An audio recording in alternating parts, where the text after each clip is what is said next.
Welcome back, everyone. Thank you for joining us for today's session on the importance of cultural intelligence. I'm Amy Hinojosa, the president and CEO of MANA, a National Latina organization, and I serve as vice chair of the ESER board. We hope you've been enjoying the session so far. We have another powerhouse session for you now. I'm so excited to host this conversation featuring Tony Lopez, author, experienced C-suite executive, and faculty member for the National Association of Corporate Directors, also known as NACD. Tony, welcome. Thank you for being here with us. Thank you, Amy. It's a pleasure. I'm looking forward to it. The pleasure is ours. Tell us a little bit about yourself, your work, and let's tee up the conversation that we're going to have today. Listen, I'll give you the elevator pitch on me. I grew up in Puerto Rico till I was close to 16 years of age. I went to New York, did my high school and undergraduate in the Bronx, New York. Was commissioned into the Air Force. Went in thinking I was going to be a 20-year career Air Force officer, and something happened right around the 5-year mark. My daughter was born, and when that happens, everything changes. And so all of a sudden, my ambitions changed.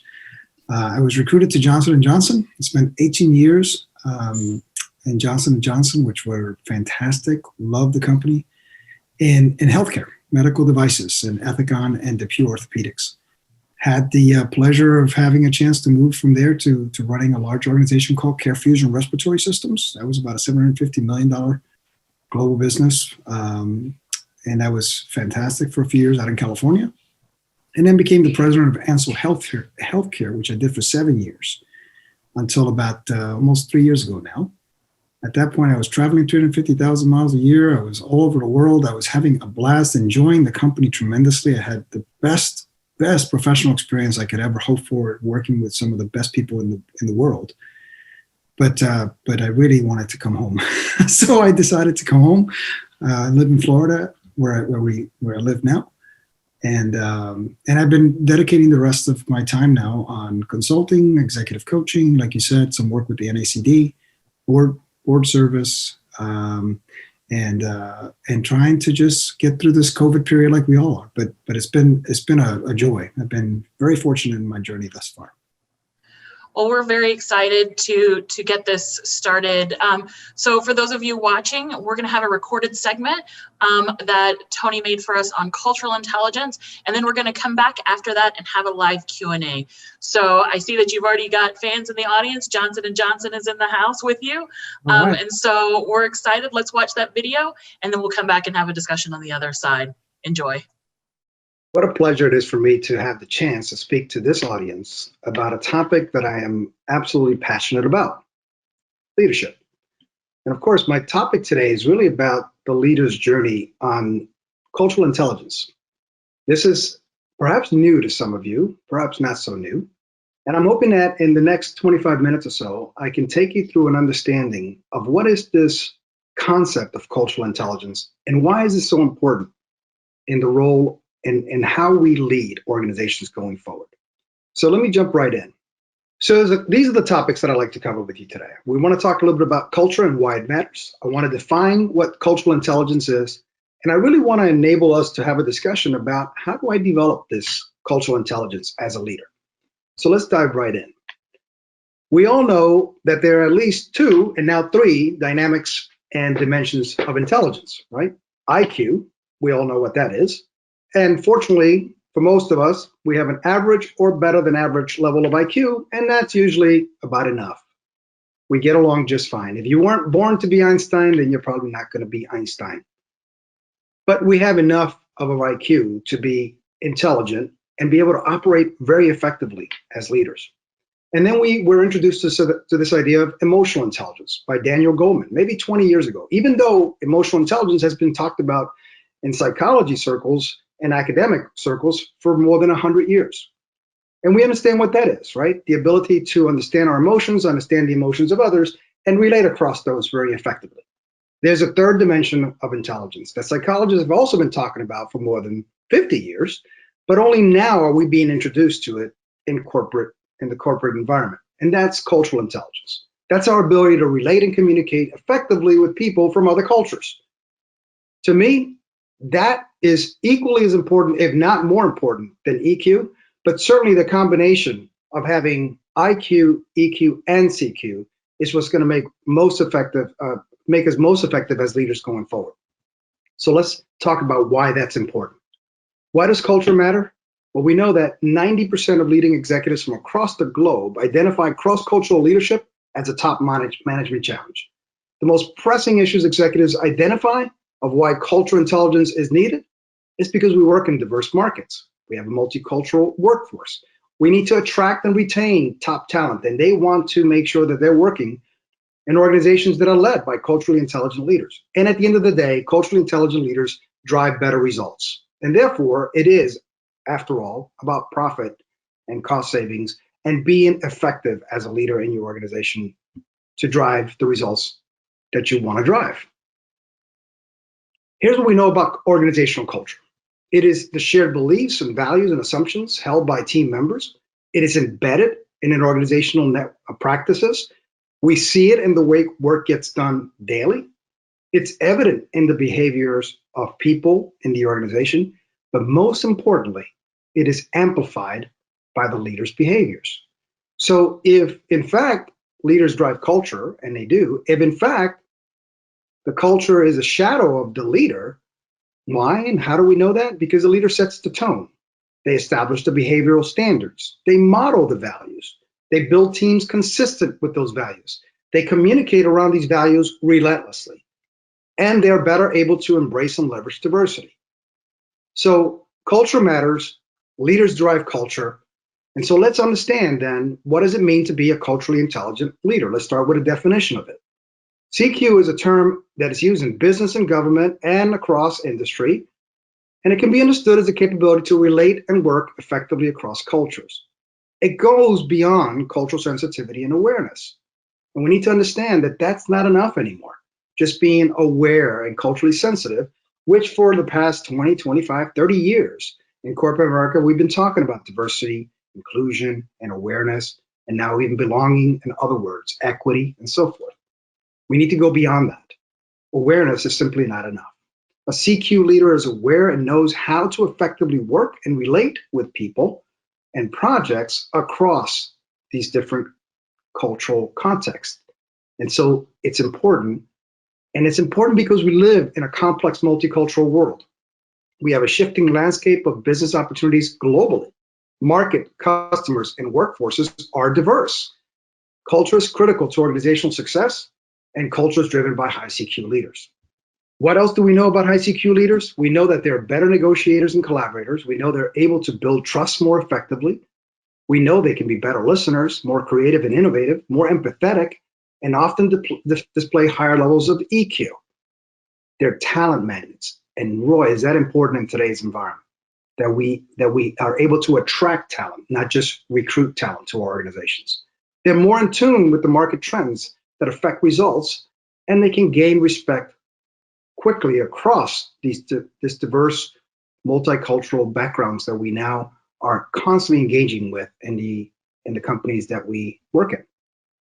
So let's define it according to psychologists. There are 4 dimensions according to David Livermore and his colleagues, psychologist colleagues, and they talk about 4 dimensions of CQ. The first is your drive. That is just your level of interest. How much do you want to learn about culture and cultural differences? The second is your knowledge. How much do you know about your own culture and the culture of those that you're interacting with? Now, we can't know it all. Clearly, we can't know everything about every culture, but we can know a lot, and we can study a lot, and we can learn a lot. So if you have the drive, the desire to learn, and you gain a bit of knowledge, next dimension is your strategy ability. How well are you able to put thoughts together of how you're going to interact in different settings? And then finally, how well are you able to action those? So if you have a good drive, if you understand as much as you can about a culture and the differences of the cultures that you're interacting with, and you can strategize in your brain a way that you're going to behave, then you're acting in more culturally intelligent ways. And that is something we can learn to do. Much like we can learn to become more emotionally intelligent, we certainly can learn to become more culturally intelligent. In fact, there are cultural assessments you can take. I've taken one that comes from the Cultural Intelligence Center, headed up by David Livermore, and It's a wonderful test. You can go online, you can take it. It only costs like $60 or $70, and it spits out to you a very nice report, a PDF that gives you a profile of where you are relative to these dimensions. And of course, there's a lot more detail beneath that. But if you want to understand where you stand today on cultural intelligence, you can do a benchmark for yourself and understand, where am I in the journey? What areas do I need to improve? And this is the result that I received. Of course, again, the report is much more in-depth than this, but I encourage you that if you want to understand where are you to begin your journey of cultural intelligence, start with a self-assessment and see where you are relative to the benchmarks and the hundreds of thousands of data points that they've included in this assessment. Now, I've also created a model of my own of how I think leaders need to go about developing cultural intelligence. To me, it's a three-step process. It starts with developing something I call cultural proprioception. Now, I'll define that for you in a minute, but it's the first step. It really is your ability to be a high CQ leader's awareness of self. How much do you understand about yourself and the culture, your own culture, before you can start to interact and relate to other cultures? So how well do you really understand yourself? Now, again, I'll define that a bit further. A bit further. Second, how well are you able to model the behaviors? Your ability to navigate cultural proprioception effectively in the workplace and in the environments in which you're operating. And third, how well can you infuse that behavior you want modeled deeply into the organization so that it's up and down organically a part of the organization at all levels of the organization? So if you can develop your own cultural proprioception, you can model the right behaviors, and then you can embed those values and behaviors deeply into the organization, then you're creating more culturally intelligent organizations. And then you're going to see absolutely fabulous results, because we know diverse organizations drive better results, and culturally intelligent leaders drive diverse organizations. So that's why this is important. And that's why it's really something that I want to encourage all of us as leaders to take on this journey of learning how to self-regulate. First step, cultural proprioception, learning how to project the right behaviors, and then influencing the organization and those around you to do the same. So what is this idea of cultural proprioception? The word proprioception is not my own. It's a word used in the medical field, and it talks about your ability to know your own self. Proprio, mind, and ception, feeling of self. It's the thing that allows you to know when your hand is up in the air and your eyes are closed that your hand is up in the air. You don't have to see it, you feel it. You know it's there. I added the word culture in front of it to say this is the ability of us to be aware of our own culture, our own biases, the things that we are, that make us who we are, and that makes us show up the way we do. That's cultural proprioception. And the more we understand about that in ourselves, the easier it is for us to then interface with others and interact with others effectively. That starts with self-awareness. The more we become self-aware and the more we can deal with our unconscious biases, then the better we will be at developing cultural proprioception. And so proprioception starts with this idea of self-awareness. It's having a clear perception of what our personality is like, understanding our strengths, our weaknesses, our triggers, our biases, and being in tune with the emotions, with our emotions and our attitudes and how we are perceived by others. It really is taking a hard look in the mirror. Now, there's something that anchors us down before we can develop this awareness. It really does anchor us down. And I want to show you a picture. In this picture, I want you to count the number of triangles that you see. I'm going to pause for a moment. I'm going to let you count.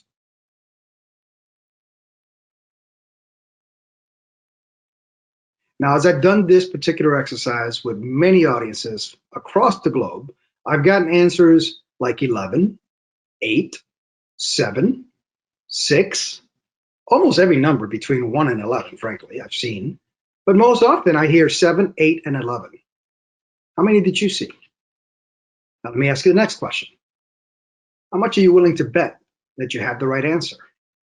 Some of you might be willing to bet lunch. Some of you may be willing to bet more. Some of you don't bet at all. But if you are willing to take an action based on what you think to be the case, namely the number of triangles in this picture. And if you said the answer was anything other than 0, you would be incorrect. There are no triangles in this picture. There are only 3 Pac-Man and 3 Vs. And yet we see triangles. Our mind connected the dots. But the problem with that is we were willing to take, some of you might have even bet me something, lunch, that you saw the triangles that you saw, when in fact we didn't. That to me is the perfect definition of unconscious bias.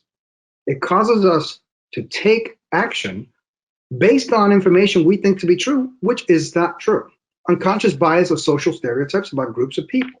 They're learned stereotypes that are automatic, unintentional, deeply ingrained, and able to influence our behavior. Unchecked, they cause poor decisions. They're activated involuntarily, and they reside deeply in our subconscious. We all have them. And yet, if we don't check them, if we don't learn to bring them forward, if we don't learn to not make them unconscious anymore, but make them conscious so that we can manage them and deal with them, we're never going to be developing cultural proprioception to the level that we could, and therefore we'll never be as effective a leader as we can be. So what can you do about it? Well, first start with suspending judgment, right? Think a little bit. Let your brain catch up. Get out of your comfort zone. Explore the awkwardness and discomfort of certain circumstances that make you uncomfortable. Engage others in ways that you don't typically engage them. Increase your contact with a relevant group or a group that you're not used to being with. Avoid stereotypes and overgeneralizations, and have diverse people around you constantly. If you can do that, you'll become increasingly more comfortable with dealing with that unconscious bias and not letting it impact the way you behave, right? What else can you do to develop this inward, what I call inward and outward proprioception? Remain intellectually curious. Park your assumptions and stereotypes. Constantly test your knowledge in other cultures and traditions and beliefs.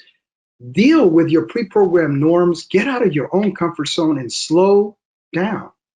If we take a moment to slow down and suspend judgment and abandon our biases, you will find that there's a whole world of information out there, and how we interact with it will make you a much more effective leader going forward. What else can you do? Gain a working knowledge of their business and legal systems in different parts of the world. Traditional and cultural systems, social traditions, their languages, right? Remain really curious about these things so that you can really understand more about other cultures and enjoy it. Immerse yourself. If you have the opportunity, as I did, to travel the globe for many, many years and work in different parts, in all regions of the world, the things that I learned from being in Malaysia and Sri Lanka and remote areas of China, Japan, Australia, New Zealand, all parts of Latin America, you just get immersed in it. Participate in the process if you can, and remain open. That's how you develop these worldly global insights that allow you to be more cultural proprioception. And if you do that, you'll be able to model the right behaviors to effectively drive your organizations forward. So that's part 2 of the model. It's modeling, right? We know this about modeling. Leaders model with a dose of empathy, adaptability, flexibility, friendliness, sensitivity. That first word, though, really important, right? Particularly in the days that we're living now. To be an empathetic leader, to be sensitive to the needs of those around you in your organization, to let them see you as someone who cares deeply about how they're doing. That's where we start to model the behaviors that inspire others to do the same. Here's what else we know about modeling. Modeling leads to learning and imitation. If you have children, you know what I mean. I have grandchildren now. And of course, they model behaviors that sometimes we don't want modeled. So the leader's attitude, tone, style, and personality are under constant observation by others, and they're going to model whatever they see us do. So people imitate leaders. Therefore, let's model the right behaviors. The third step in this model is about how to become an infusion accelerator. How do I take what I now am modeling and take it deeply into the organization so that at all levels of the organization, from the person that is doing the entry-level work all the way to the C-suite, we're all behaving in ways that are culturally intelligent, It goes beyond diversity and awareness. It really is understanding how we're interacting with each other. How can I drive that deeply in the organization, right? And if I do that, I see it in 3 steps. My first step in being able to be an infusion accelerator is my capability understanding. How well am I able to harness, right, the power of individuality in my organization and get it aligned? This is my ability to understand and leverage the strength of the individual differences found in the organization. We want those differences. We need those differences. We enjoy those differences. But the best leaders have learned how to really bring them together in the most powerful ways. That's step 2. I call it fusing and welding. That's important because we have to be able to create a vision, an organizational mission and vision and objectives and strategies that make sense to all these different folks with different backgrounds that they have, right? Now, that's a little bit harder to do, right? To create a strategy and even the words that we use for that strategy that broadly appeals and connect all individuals in the organization, right? Checking the translation of something we write in another language doesn't mean something else, right? And creating documents and strategies and behaviors and modeling those behaviors that make sense more broadly across the differences that we have organizationally. That doesn't mean that we don't have organizational values that make sense to us in our company. Every company has its own culture, but you have to make sure you're consistent and that it makes sense to your broader audience. And third, and probably the most important step, I call it prism optics. That's where leadership requires the ability to understand how to separate the colors and then bring them back together. Now think about what that means. And it really was, it's something that I saw when I saw the Newton's experiment, which is just described here. You know, Newton, many years ago, right, discovered that if you put white light through a prism, it breaks it down into its component lights. Roy G. Bibb, you all remember Roy G. Bibb, right? Red, orange, green, yellow. And it breaks it down. And we have all seen that. We've all seen that. And as you see the light go through a glass or a crystal, we see how the light breaks out into the rainbow. And that's terrific, right? So we have this mono light that comes in and then it breaks out into all these wonderful colors. Like we have in our organization, wonderful colors of people of all different types, all different backgrounds, all different religious affiliations, and all other dimensions of diversity, right? And yet, what happens is you need to be able to fuse those back together. And so Newton discovered he can take that same light and put it through another prism and then focus it again. And then that focus, there's the power. So my point in saying all this is leaders understand that they need to be able to leverage the power and understanding of all the different diversity dimensions that they have in their organization, and then bring them back together into a laser light focused light that can drill through steel, right? And harness the power of that diversity. So to me, it's important that we understand, I don't want to just have everything melted in and everything just assimilated together. I want to keep the differences and the beauty of all the diversity in our organizations and the people and all the backgrounds, particularly when you have global organizations. You don't want to undo that, but you need to learn how to harness it, how to separate them and then bring them back together, and separate them and bring them back together. So to me, those steps that I've just defined for you hopefully give you, whet your appetite, right, to understand about this idea of cultural intelligence. And it allows us as leaders to create the kind of legacies that I think we want to create as leaders. So I encourage you, get on your journey to become a more culturally intelligent leader. We've all done it with emotional intelligence. If you understand that concept, cultural intelligence is the obvious next step on your journey to becoming a legacy leader. Thanks for listening.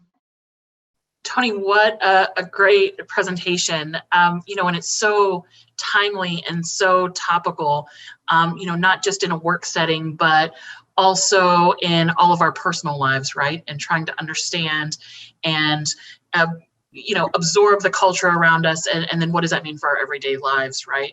And as we're thinking about this in the context of the I said LPP and this leadership pipeline program, let's kick off the conversation. We're starting to get some questions in, but let's kind of kick this off in broad terms of what does this mean to lead, right? And where does CQ fit into that in building better leaders and developing yourself as a leader in this context? Look, I think it's really going to become, it's not going to become, it is a dimension of a leader's persona, of all of us, really, not just leader. This is not necessarily, CQ is not just leadership, right? CQ is for everybody. We all can become culturally intelligent. And the more culturally intelligent we become, the more effective we are in having communications with people across all sorts of differences, right? Now just think about the power of being able to do that. In today's environment, whether you live in even some of the more sort of areas of monolithic areas of the US or in the cities where you have all the diversity you can imagine in New York City or places like that, Chicago and so forth, just knowing that you can interact with people more effectively because one, you suspend judgment, you learn to deal with your own biases, you don't allow those to come in and sort of interrupt and get in the way of understanding, right? To use Stephen Covey's ideas of seeking to understand first and seek to understand the other person's position before you respond to it. And all of that, which is kind of what we learn to do with emotional intelligence around emotions. We learn to deal with our own emotions. We learn to, how do I manage how I feel about things and then understand how you're feeling about things so that we cannot let the emotions get in the way of the conversation and of the solutions and of the moving forward, right? Well, cultural intelligence does that on a cultural dimension. And so that's why it's so important that we need to understand that there are 3 indices we need leaders to have. IQ, which again, as I said before, if you're not Einstein, you're never going to be Einstein. But that's okay. We don't need you to be Einstein, right? We just need you to be smart enough. You don't need to be the smartest guy in the room. Try not to be the dumbest guy in the room. Okay, that's good enough. But then EQ and CQ are really these 2 elements that attract us to people, right? Think about it. We get attracted to people who are emotionally intelligent. There's a draw to them. We get attracted to people also who are culturally intelligent. We want to listen. We want to follow. We want to imitate them. And the more leaders can do that, then the more effective they're going to drive their organizations. And it needs to be up and down the entire organization, right? This is where CQ is different than other things that we've talked about in diversity and inclusion initiatives. It really is about everyone in the organization, regardless of level, being more culturally intelligent. And that's something we can develop. There are tools. You can learn how to do that. We can become better at it. Right. So let's talk about some of those tools. Let's talk about the steps to developing your CQ, those practical ways that you can do that, and then how you demonstrate that in your day-to-day. Melanie had this question in the chat of, how do you demonstrate this skill set in your day-to-day?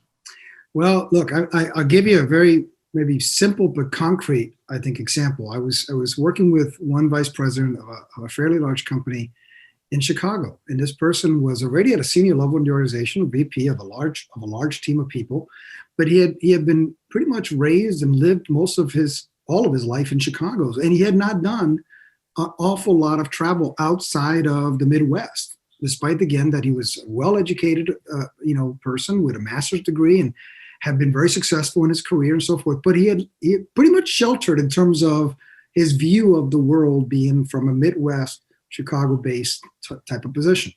And yet he was now thrusted into a position where he was leading an organization of 300 or 400 people, where clearly you're going to have all sorts of backgrounds in a place like Chicago, right? So one of the things that I suggested to him was something as simple as, I said, look, before we speak again in the next couple of weeks, I want you to go to find a Jewish synagogue. He was a Catholic. Find the Jewish synagogue and attend the service. Find a mosque and attend a service.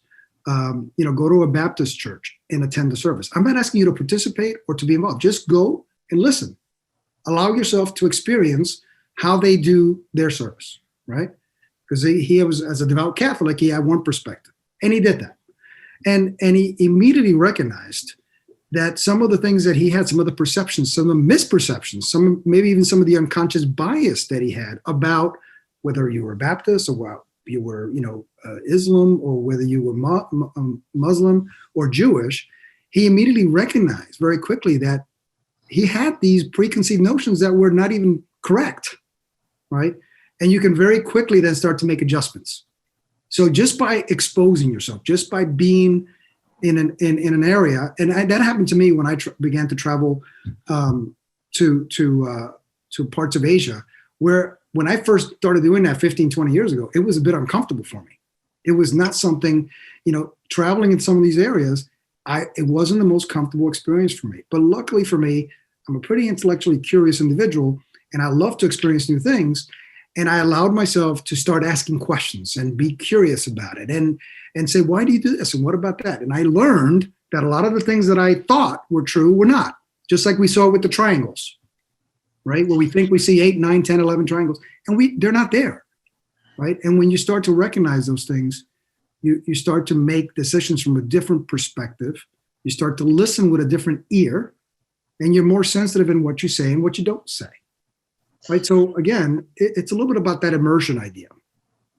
So thinking about that from a personal standpoint, if you are a manager, and this is one of the questions from the chat as well, if you are leading groups, how can you help others in your group develop this CQ? And because it's one thing if you rely on your own intellectual curiosity to help propel this, how do you encourage that with folks that you're leading in your organization? Modeling. That's what step 2 of my simple 3-step model is about modeling, right?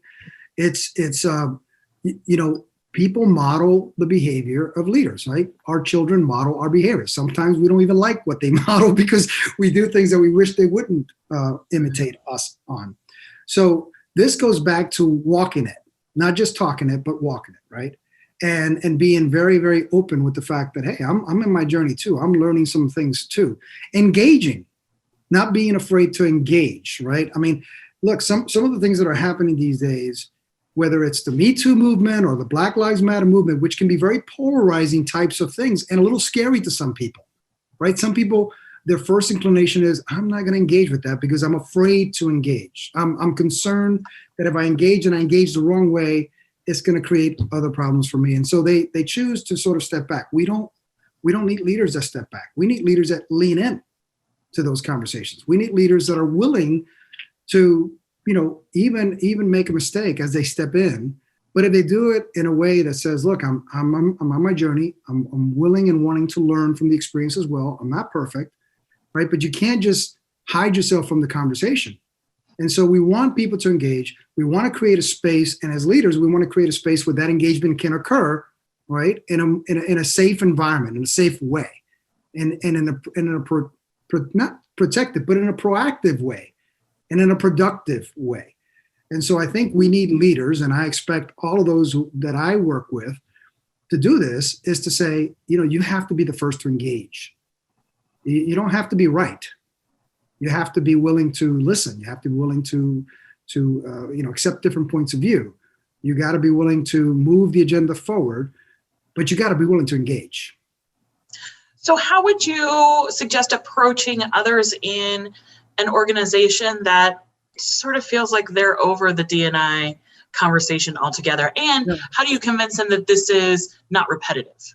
Well, look, it's a great question. And I appreciate that, because when I left the Air Force active duty and went into the reserves and went to work for J&J, it was in 1991. And if you're doing the math, that's a lot of years ago. Yes, I'm one of the old guys now.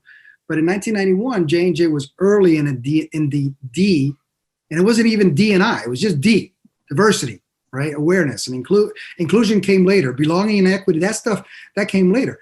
So we've been talking about, and I participated in workshops, many workshops. Why? Because I was one of the only non-whites back in 1991 in Ethicon, Somerville, New Jersey, at Johnson & Johnson, right? Which still today is one of the leaders in diversity and inclusion and belonging, and I think it's fantastic. But we've been talking about it, Amy, for a long time. So there is a bit of fatigue around it, and it can be. I understand that. For some of us have been talking about for a long time, and we see ups and downs. We see times when things are really, and diversity is on the forefront and being discussed, and all the way up to the board level, and then something happens and it falls off. And we see these ebbs and flows, and we get discouraged and we re-engage and so forth. So I understand the idea of it being, gosh, here we go again, right? And I even see the eyes roll in the back of the head when people use the word diversity. In fact, so much so that I want us to stop using the word diversity and start using the word cultural intelligence. It's not that it replaces the initiatives of DE&I. That's not my point. But cultural intelligence is about everyone, right? When you think about it, to some degree, we created a bit of a monster when we started to create ERGs, and we have the Black African-American group, the women's group, the gay, lesbian, transgender, and questioning group, the Latino group. We got all these groups. And by definition, we've created a bit of separation between them. Now, that's why I talk about infusing and bringing them back together. But we've got these groups, right? And here's one thing that my white colleagues have told me for years. Where's my group? The white male says, where's my group? I don't have a group. Well, you can belong to any of them. We're open to you belonging. Yeah, but where's my group, right? And so where cultural intelligence equalizes all of us is that the white man also has a culture, and it's a very various culture. They have all sorts of backgrounds that they come from, and they have to identify with that culture and learn to interact across all the others. So CQ equalizes all of us.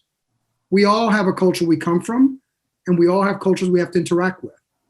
Different than maybe trying to think about it in the silos that we were creating before, if that makes some sense.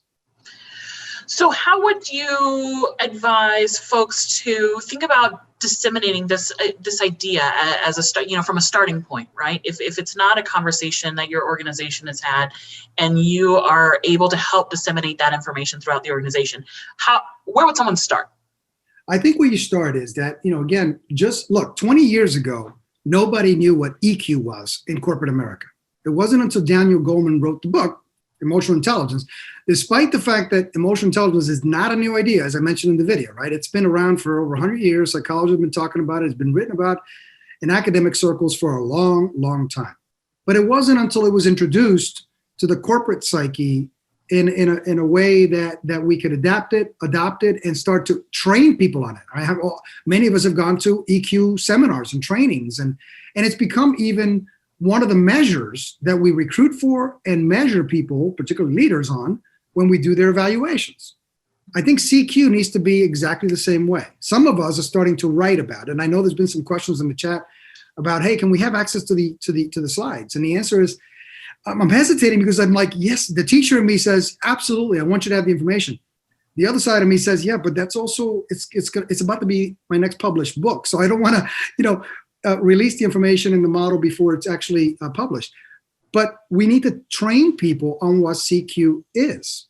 And that tool that I showed everybody, that I went online and took that test, it only takes about 30 minutes to take the test or less.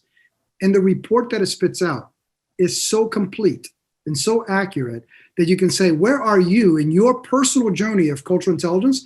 And then create an action plan of how you become better, either with coaching or by reading books or both, right? But it is something that I think we're gonna see many, many more organizations take on as another leadership competency that we're gonna want our leaders and expect our leaders to exhibit. And I know boards of directors that I've been speaking with and training on this subject with, if you can believe it, boards of directors spending 2 or 3 hours of their time talking about cultural intelligence. That's how important this subject has become. And so I think we're going to see many, many more,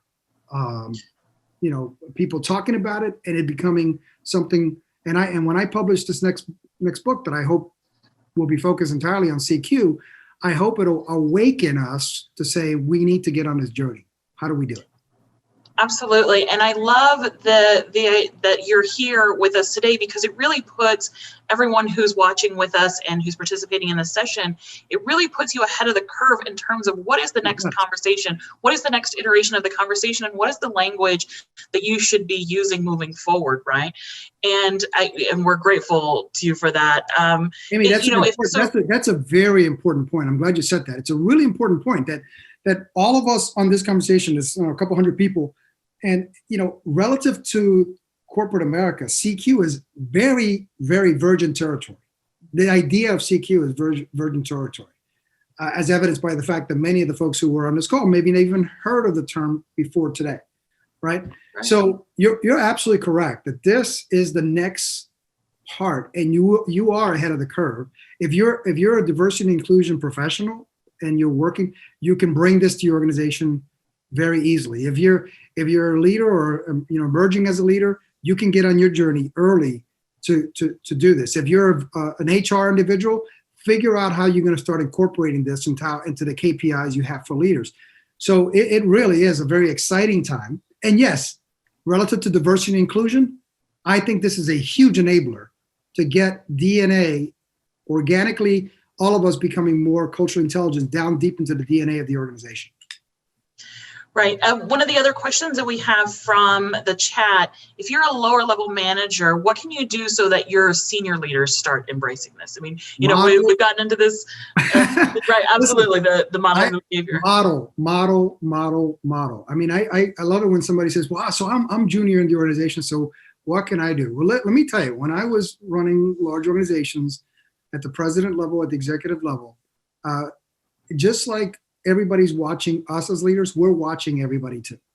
And one of the things that I enjoyed most was really finding those superstars that were sort of spread out in the organization, a little bit deeper down into the bowels, and just seeing how some of them differentiated themselves from the crowd. You want to differentiate yourself from the crowd, start modeling CQ behaviors, right? You'll be modeling behaviors that leaders should be modeling, and it'll be a differentiator, I think, anyway. Yeah, and I think we're starting to get into, I think this is starting to process in folks' minds.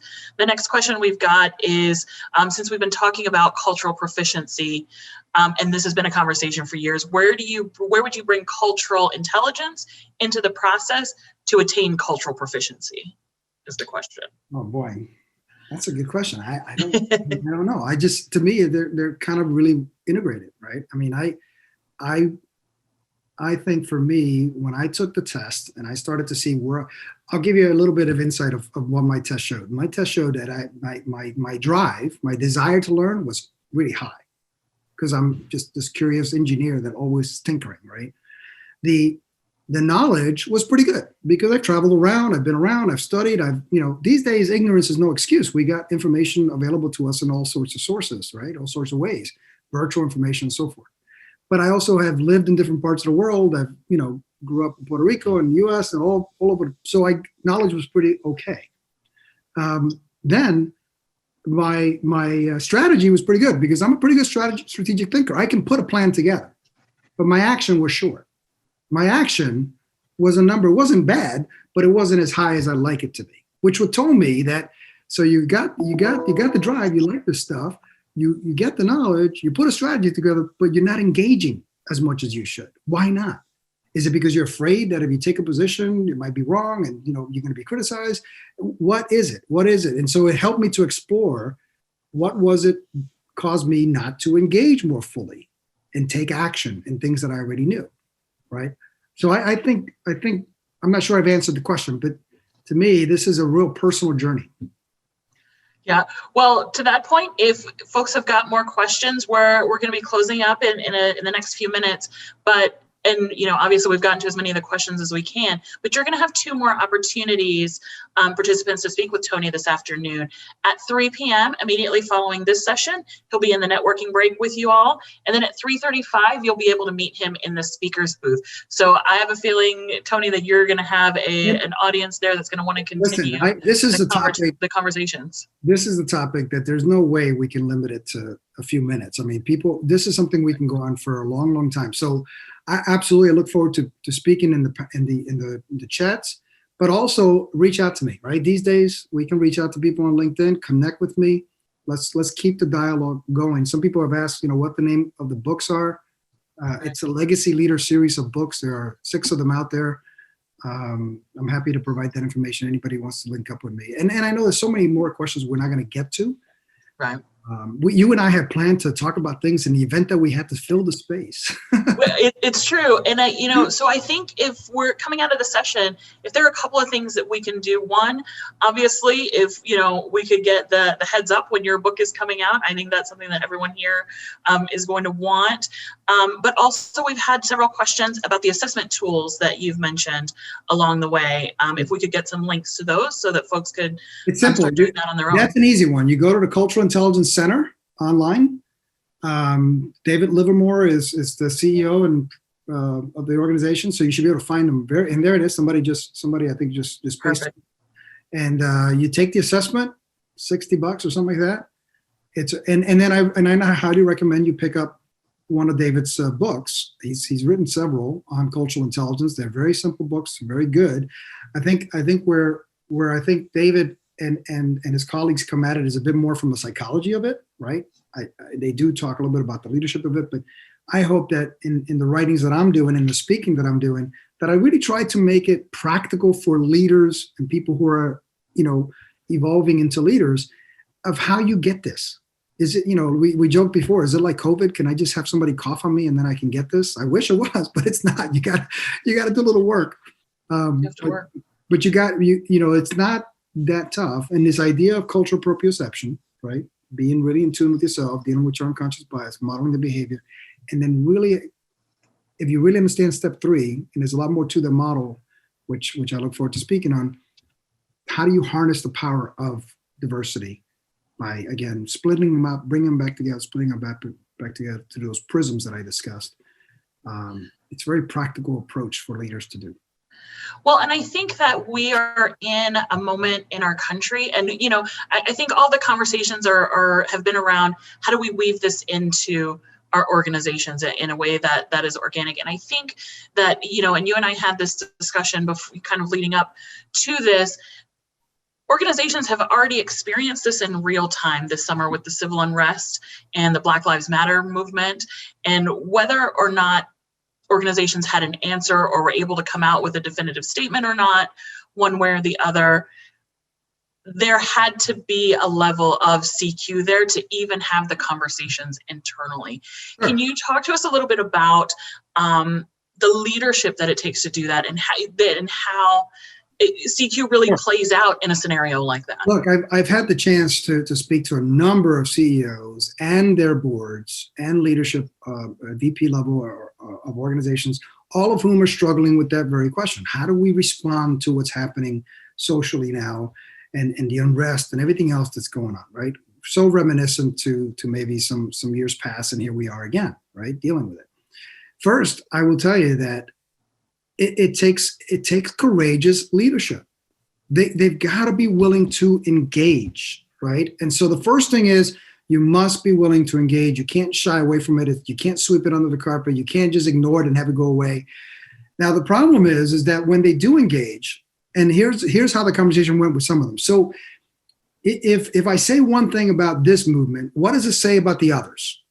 Or if I say something about this one and say nothing about anything else, what does that say to the other groups, right? So if I support one movement, am I therefore not showing support to the other groups?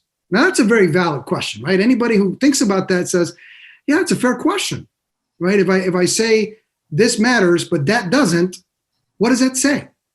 And how do the other ones feel? Well, my answer to that is you have to risk that, because you have to take a position on things like Black Lives Matters. You cannot not take a position on it, right? You have to take a position on it, and it can be, yeah, but. No, it can't be, yeah, but. It's a clear position. And then you have to take a clear position on all the others as well.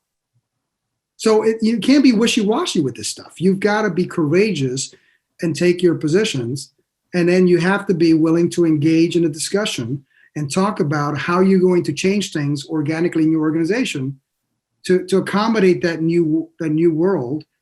And at the end of the day, for those who are in the profit business, not the non-for-profit world, it is about taking the things that need to be taken off the table so that the team can focus on the things that they need to do to move the agenda forward. And a lot of times these other issues are important, but they become distractions, especially if you don't deal with them. So I've seen great responses by some of these boards who take very courageous positions, but they're all doing what you're saying, Amy. They all are engaging and dealing, well, not all, but the ones that I'm talking to have decided we have to take a position on things like this. And they're now trying to figure out how do they weave it into their DNA so that it becomes more organically simple for them to deal with these things when they occur. So is it fair to say that a thesis of your book would be that transformational leadership requires CQ? Oh, look, I don't think we're going to have. It's funny. People say, well, so what if you don't have emotional intelligence? Can you be a good leader? Yes. I know a lot of leaders who are good, who are not the most emotionally intelligent individuals, right? We all do. Similarly with CQ, and even with IQ, right? Some of the smartest guys are not necessarily the best leaders, and so forth. Here's what I would say, as I sort of put in my presentation: a healthy dose of IQ is a good start. A couple of teaspoons of EQ is a great addition to the recipe, and a couple of cupfuls of CQ is going to make you a much better leader. If you have the combination of all those, you're going to be a more effective leader, because the data are clear. The evidence is more than ample that people who are high EQ and high CQ are more able to do those things I mentioned in the video, right? They're better collaborators, better negotiators, better. So if they're better, they're going to lead better organizations.